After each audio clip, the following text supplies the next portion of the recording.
El caso Marcet sigue generando repercusiones políticas y las explicaciones que dio el otro día el presidente de la República, Luis Lacalle Pou, son insuficientes para el Frente Amplio. ¿Cuánto puede impactar este caso en el gobierno, en la imagen del presidente?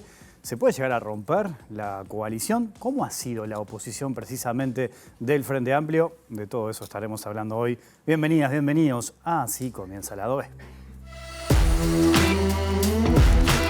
Tengo la íntima convicción de que tanto el ministro del Interior, el subsecretario del Ministerio del Interior, Francisco Bustillo y Carolina H.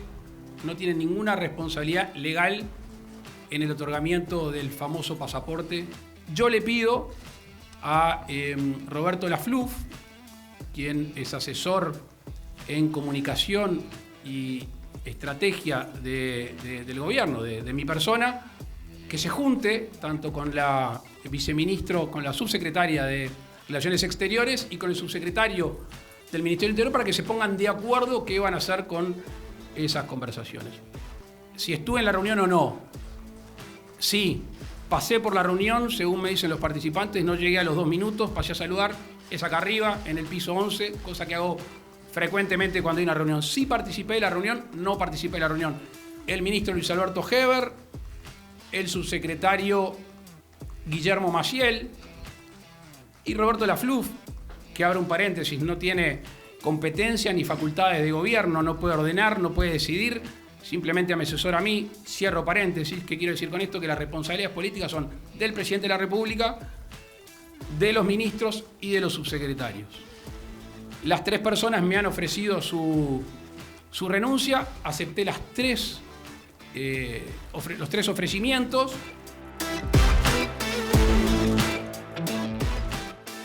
Y de todo esto estaremos hablando hoy en Lado B, aquí en la pantalla de TV Ciudad, con Daniel Buquet, doctor en Ciencia Política, investigador, docente de grado 5. Daniel, es un gusto recibirte en Lado B. ¿Cómo andas? Bienvenido.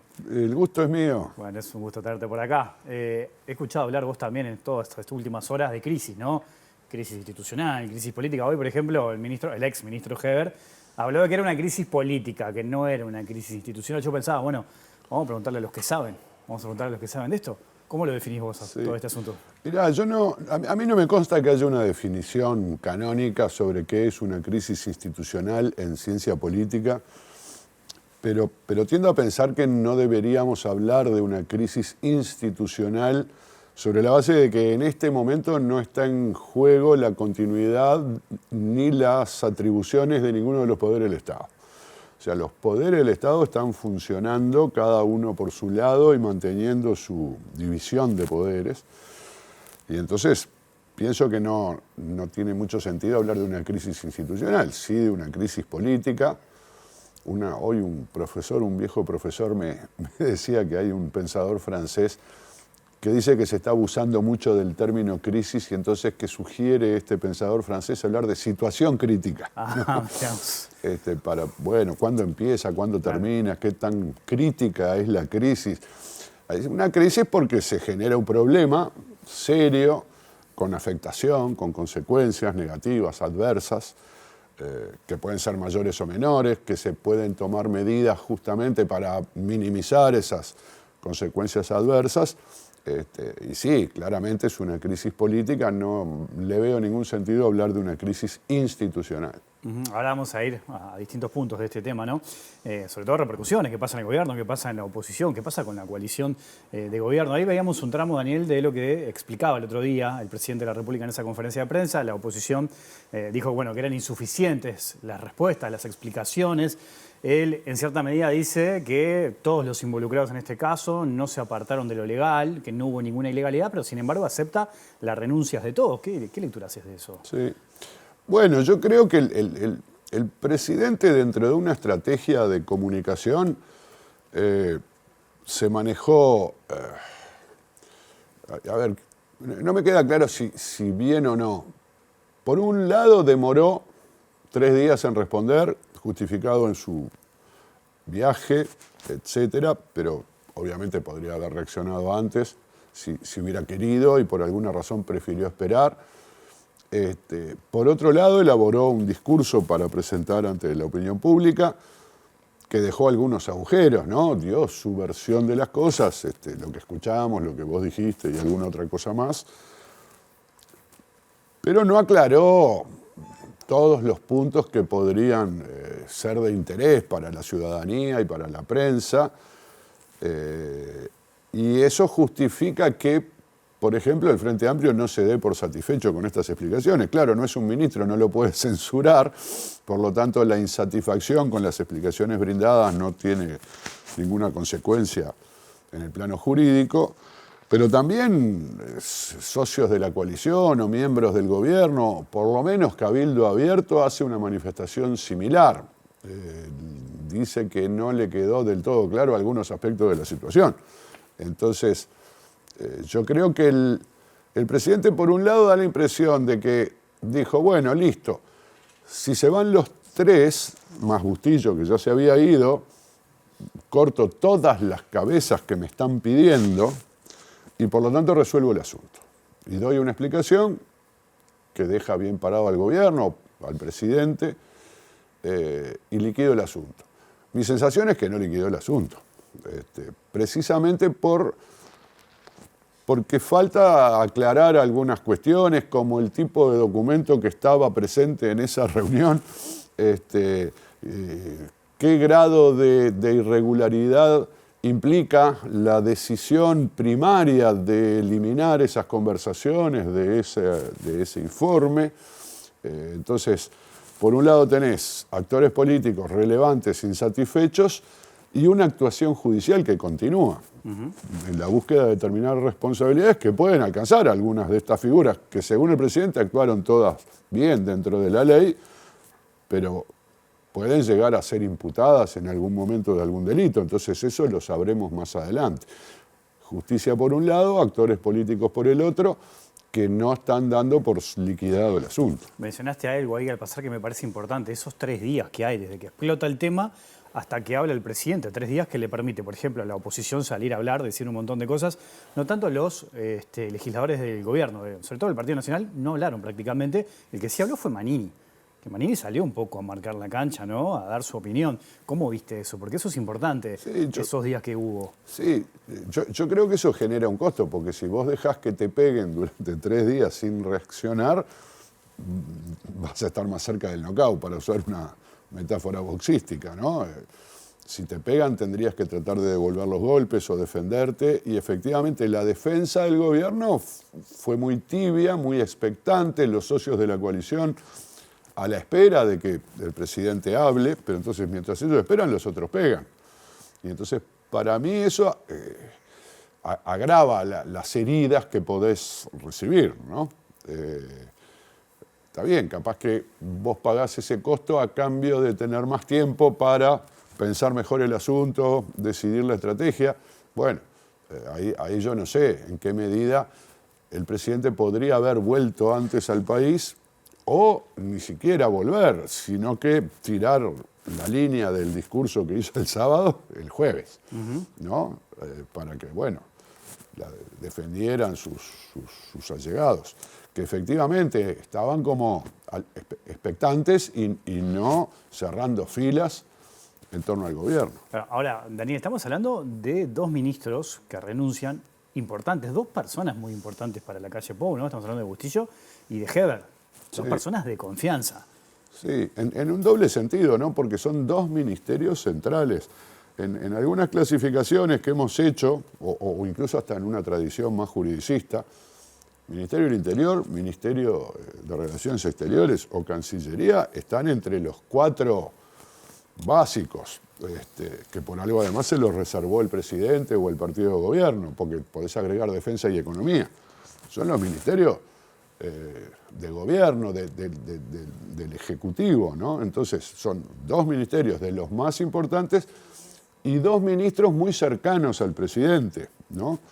Entonces, bueno, las balas pegan cerca porque además tenés que contar un asesor. Si bien la figura del señor Lafluf no es relevante políticamente, y de hecho supongo yo que habrá pasado a multiplicar por 100 su nivel de conocimiento público, bueno, es el asesor personal, es una persona muy cercana y además bueno, se ha mostrado que forma parte del equipo más íntimo del presidente. Y es el que convocó a esa reunión a los dos subsecretarios, el que dice haber destruido ese documento. Bueno, también, ahí está.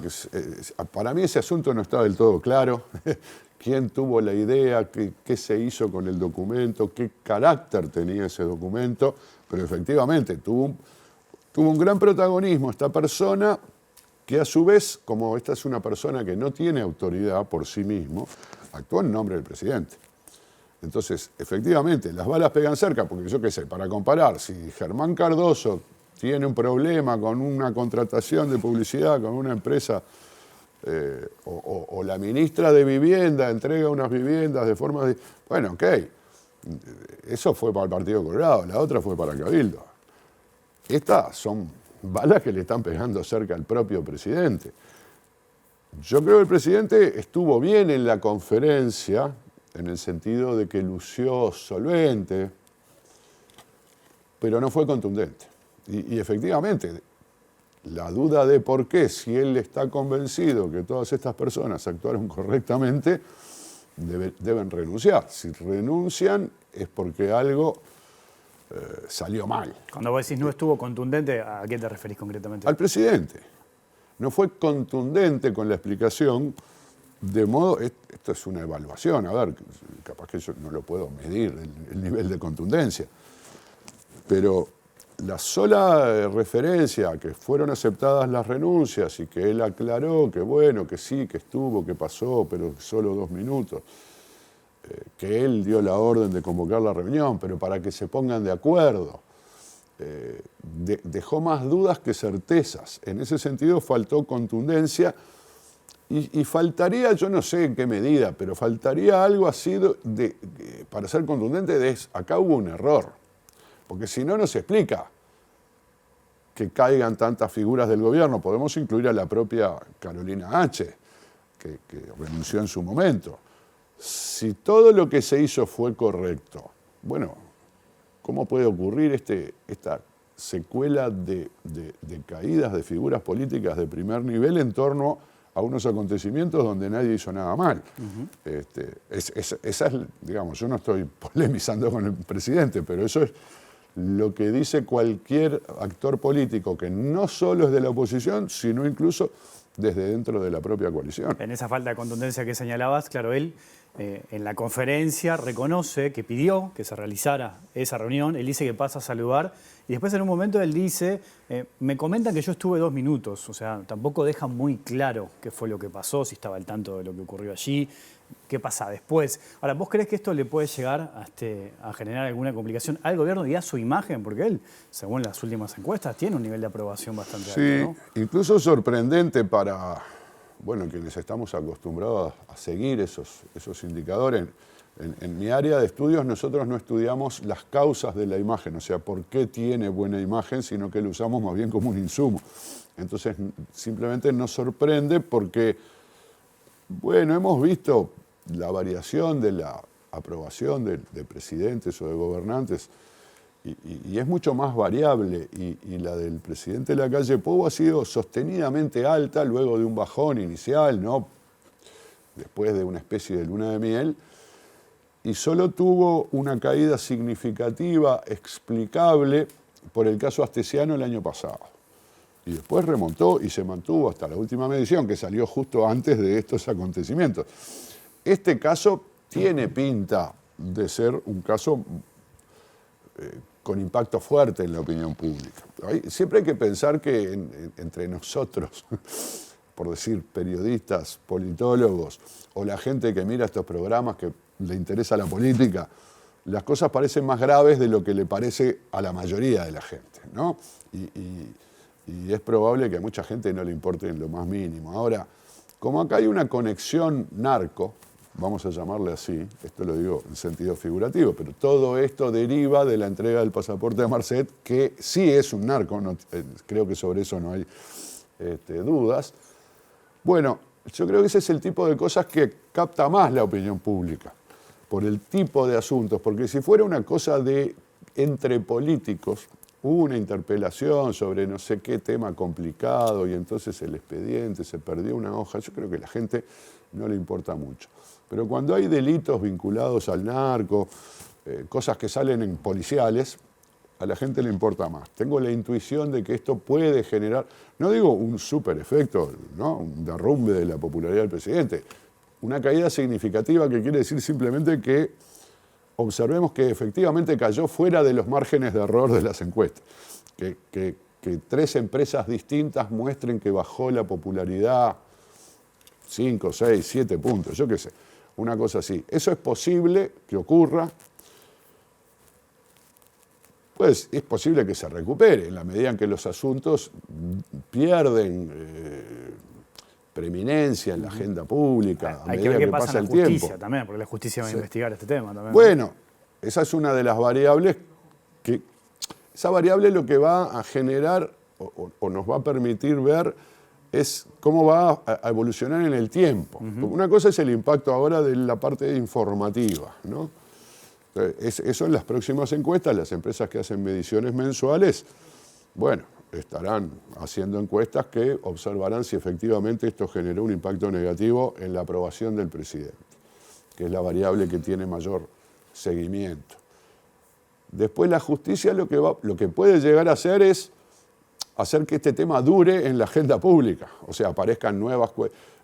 aparece que a fulano lo llaman como indagado en esta causa, ¿no? O encima algunos le declaran una prisión preventiva. Bueno, esas cosas van ocurriendo y restablecen el tema en la agenda pública y vuelven a causar impacto. Y después está el escenario de la coalición, ¿no? Así como la imagen del presidente ha sido sorprendentemente alta a lo largo de todo su periodo de gobierno, la estabilidad de la coalición ha sido sorprendentemente larga, ¿no? A pesar de también circunstancias críticas que han ocurrido en todo este tiempo, cuando además los partidos socios del partido del presidente, no el partido del presidente, pero sí los que son socios del partido del presidente, pueden tener mucho que perder si quedan pegados a un acontecimiento que tiene efectos negativos en la opinión pública. Claro, está por probarse que tenga efectos negativos, pero tiene pinta. Y a su vez tiene pinta de una situación doblemente favorable para los partidos socios de la coalición. La primera es que ninguno de ellos está implicado, salvo por Carolina H., que es colorada, pero bueno, Carolina H. podría ser la heroína que dijo que reveló todo, en fin. Entonces, ni colorados, ni cabildantes, ni el Partido Independiente tienen vínculos con el escándalo. Y a su vez estamos demasiado cerca de las elecciones. Entonces, si esto tiene efectos negativos y los socios de la coalición no se desmarcan, van a, formar parte, tener su cuota parte de efecto negativo.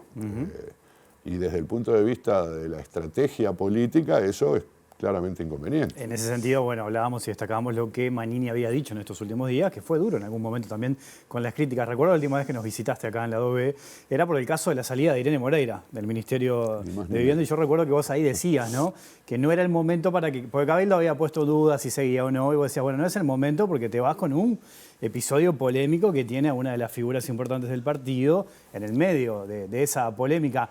Esto, digamos que es como más amigable al momento de romper una coalición, pues es bueno, Manini o Cabildo puede decir, el lío lo tienen los blancos, Justillo, Heber, el mano derecha del presidente, el presidente, bueno, yo como Cabildo no quiero estar cerca de esto, rompo y me voy. Hay un tema de cargos ahí también importante que me acuerdo que lo hablábamos en ese momento. Sí, está claro que las coaliciones, nosotros esto lo hemos estudiado, lo que pasa es que la evidencia nunca, lamentablemente en nuestra disciplina, la evidencia no suele ser suficientemente contundente cuando hablamos de casos más particulares. Pero nosotros entendemos que las coaliciones tienen un ciclo que dependen del calendario electoral, ¿no? Las coaliciones se forman porque le conviene a los que forman la coalición. El gobierno, cuando no tiene mayoría propia, le conviene formar una coalición porque logra mayorías legislativas para llevar adelante su agenda. Y a los socios de la coalición que forman esa mayoría les conviene porque obtienen cargos en el Ejecutivo. Ese es el intercambio básico que hay detrás del armado de una coalición. Esto puede ser mutuamente conveniente hasta que formar parte del gobierno comience a ser perjudicial, ¿no? Pero para los socios de la coalición hay un problema mayor, que nosotros lo hemos observado, y es que aun cuando al gobierno le vaya muy bien, el beneficio no se reparte equitativamente. Es un gobierno fantástico, tiene un 70% de aprobación. Bueno, entonces todos van a aumentar su votación. No, probablemente cuando hay un beneficio, el beneficio lo monopoliza el partido del presidente. Puede ser que haya algún beneficio para los socios, pero tal vez sea menor. Ahora, cuando hay perjuicios, bueno, ahí no hay que hacer cuenta, ahí no hay que saber cómo se distribuye, porque algo del perjuicio te va a tocar si sos socio, ¿no? Cuando la que está ganando es la oposición, cuando lo que está ganando es una visión crítica o negativa sobre el gobierno, bueno, todos los que estén con el gobierno se van a ver afectados, más o menos. Entonces, pasarse al otro lado, pasarse a la postura crítica contra el gobierno, debería redundar en beneficios electorales. Si falta mucho para la elección, bueno, es difícil capitalizarlo, pero si estamos cerca, es mucho más fácil. Entonces, yo pondría el ojo ahora en la reunión que tiene Cabildo Abierto mañana. Sí, claro. Para hablar de esto. Lo que pasa es que los políticos no tienen por qué seguir los modelos que proponemos los politólogos para ver cómo funcionan las cosas, ¿no? Tendrán además de la motivación por los votos en las elecciones, los cargos en el gobierno y las políticas públicas que quieran llevar adelante, pueden tener distintas apreciaciones sobre la realidad y motivaciones para conducirse. En esto de aclarar el tema, ¿no? Y las contradicciones, hoy, por ejemplo, declaró Alejandro Balbi, ¿no? El abogado de Marcet, y también protagonista de una reunión importante con Carolina H. en su momento, en donde Balbi le preguntaba cuándo salía la valija diplomática. Cuando fue a Fiscalía, H. dijo que todos sabían quién era Marcet, menos ella. Y después, cuando fue Bustillo a declarar, dijo que la única que sabía quién era Marcet era precisamente Carolina H. Hay también distintos elementos allí alrededor de este tema, con cruces políticos que se hace necesario también que se puedan aclarar, ¿no? Sí, efectivamente yo creo que hay cosas poco claras. Es decir, el proceso de debate público sobre el asunto no ha terminado de aclararlo. Y en todo caso la justicia va a avanzar en la declaración. Hay un caso nuevo que se está abriendo en el día de hoy, justamente a partir de estas revelaciones. Entonces tenemos la investigación sobre la entrega del pasaporte, que yo sepa no ha imputado a nadie en particular, pero que está tratando de averiguar si hay algún ilícito en la entrega del pasaporte. Pero después tenemos la nueva investigación que va a averiguar si hay algún ilícito en las acciones estas orientadas a ocultar información ante un pedido de informe de la justicia, ¿no? O ante una investigación administrativa, en fin, en cualquiera de los dos ámbitos. Entonces, bueno, esas cosas se irán aclarando a medida que pase el tiempo. Obviamente los actores declaran en su beneficio. Y de hecho, bueno, está bien. Creo que los testigos están obligados a decir la verdad, pero los imputados pueden mentir, porque se entiende que alguien, para defenderse de ir preso, de un mal mayor, se le justifica que mienta. Pero en cualquier caso, los actores declaran en su propio beneficio. Entonces, bueno, obviamente hay un asunto porque tenemos dos extremos. Si Carolina H. dice, todos sabían menos yo, y Bustillo dice, la única que sabía era ella, bueno, las dos cosas no pueden ser verdad. Hay un tema importante acá y es el rol. ¿Cómo estás viendo el rol de la oposición del Frente Amplio? Te propongo hacer una pequeña pausa y hablamos de eso. ¿Te parece? Ya sigue el lado B aquí en la pantalla de la TV Ciudad.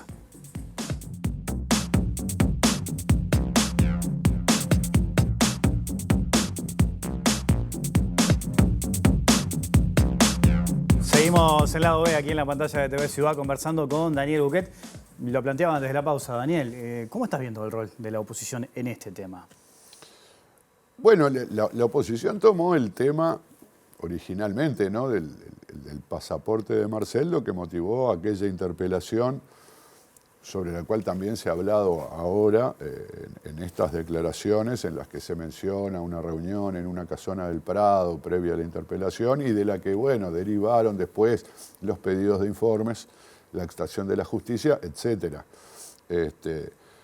Yo creo que lo ha hecho siempre utilizando los canales institucionales existentes, ¿no? La interpelación, las declaraciones públicas, la exigencia de la renuncia de ministros. El Frente Amplio exigió la renuncia de Heber y Bustillo en la interpelación, en agosto. En agosto del año pasado. Sí, agosto del año pasado. Exacto, sí.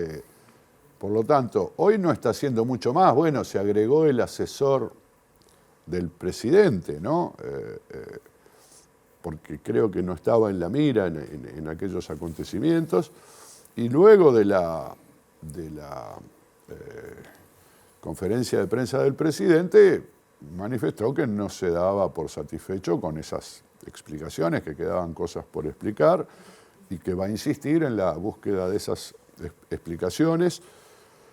Y no ha ido más allá de ninguna, en fin, consecuencia usual dentro del sistema político. Concretamente, no ha manejado públicamente la posibilidad de iniciarle un juicio político al presidente, a pesar de que en esta ocasión, y por esa razón, y por lo que ya hablamos más en el bloque anterior, el presidente aparece implicado, ¿no?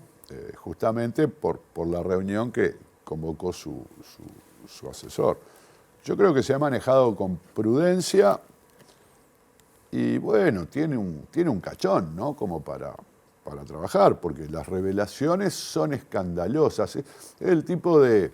En muchos estudios sobre crisis políticas, en particular en estudios sobre destitución de presidentes, en algún modelo que ya tiene unos 15 años de formulado y verificado empíricamente, los escándalos de corrupción jugaron siempre un papel relevante. No solo, es decir, las destituciones de presidentes no se explican solo por la existencia de escándalos de corrupción, pero siempre pareció una condición necesaria, junto con otras que converjan en estos procesos. No digo que acá vaya a pasar, pero esto tiene visos escandalosos, es decir, se revela información muy llamativa y sorprendente que genera, porque, a ver, no es solo una condena del sistema político, hay, bueno, no sé, analistas, periodistas que ejercen opinión, digamos, hay periodistas que procuran no ejercer opinión, otros no tienen problema en hacerlo. Yo no he visto periodistas justificando lo actuado por el presidente, ¿no? O dándose por satisfechos con las declaraciones, dejó todo clarito. O sea, las fuerzas están todas alineadas para pegarle al presidente y el Frente Amplio no está como, digamos, vanguardia en esa ola.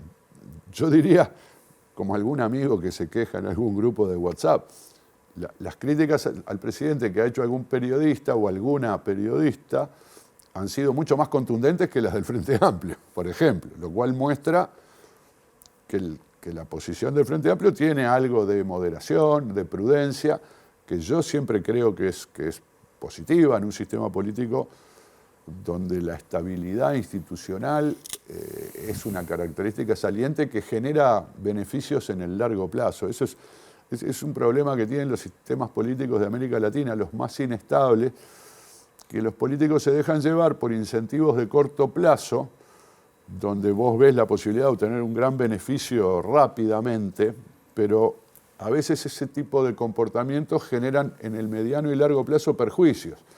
La estabilidad institucional, la concordia entre los actores de distintos signos, su alternancia en el poder, genera beneficios de largo plazo. Y eso es bueno que los En Uruguay da la impresión de que esto lo tienen de acuerdo, porque vos fíjate que los principales actores, incluyendo a Cabildo, que es un novísimo actor político, todos han ejercido el gobierno. Entonces, y todos saben que pueden estar en el gobierno, te puede tocar o te puede tocar estar en la oposición. Y sin embargo, todos dicen, bueno, pero es mejor que esto siga así, sin tener las explosiones ecuatorianas, peruanas, de destituciones, muertes cruzadas, sumadas a, bueno, movilizaciones populares, protestas que se van de las manos o que no están siendo encausadas, pues, digamos, de una manera ordenada o pacífica por grupos políticos. Entonces yo creo que el Frente Amplio juega ese juego, el juego de, bueno, acá hay ciertos límites, los límites son los canales institucionales, vamos a usar los canales institucionales. Y hasta el lenguaje, ¿no? Porque el lenguaje, porque no hay reglas del lenguaje, pero no se usan calificativos gruesos o excesivos, no se suelen usar, a veces hay ¿no? legisladoras o legisladores que se van un poco de boca en algún calificativo, pero no es el tono general de la discusión política uruguaya y eso es bueno porque contribuye a una, digamos, cooperación intertemporal, ¿no? A la larga todos cooperan para que las cosas sigan funcionando de la mejor manera. Daniel, ha sido un gusto tenerte por acá en la de hoy, ¿eh? Por favor, el gusto es mío. La seguimos en otro momento. Gracias. Nos vamos, volvemos mañana después de las 20 horas. Que pasen bien, chao.